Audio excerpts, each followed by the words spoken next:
ever since. We want to pray for our nation that it flourishes, because the reality is our flourishing, our welfare is tied to our nation, because we're here in America and we have the opportunity to elect leaders that will ensure that. Not leaders.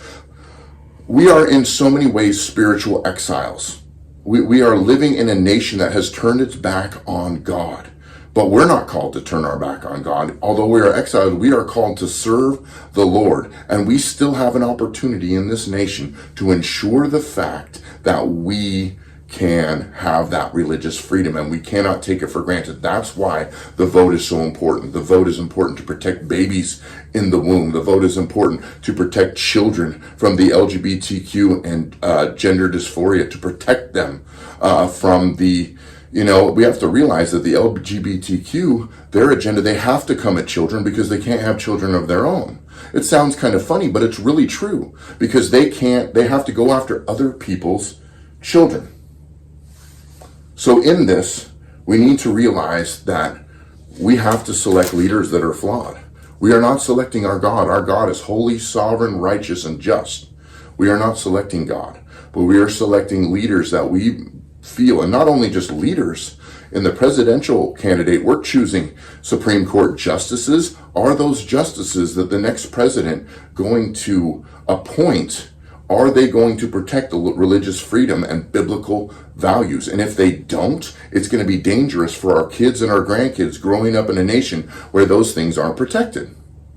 We're voting for our kids and our grandkids here. I believe that God created government and he gave it to serve mankind. We read about that in Romans chapter 13. All right? We cannot stay out of this process as biblical Christians. We cannot stay out of the process. The Bible commands us to be good stewards of the nation that we're in, the city that we're in, like we just read out of Jeremiah. So this is my final plea to all of you. Pray, fill out your ballot, and go and turn it in.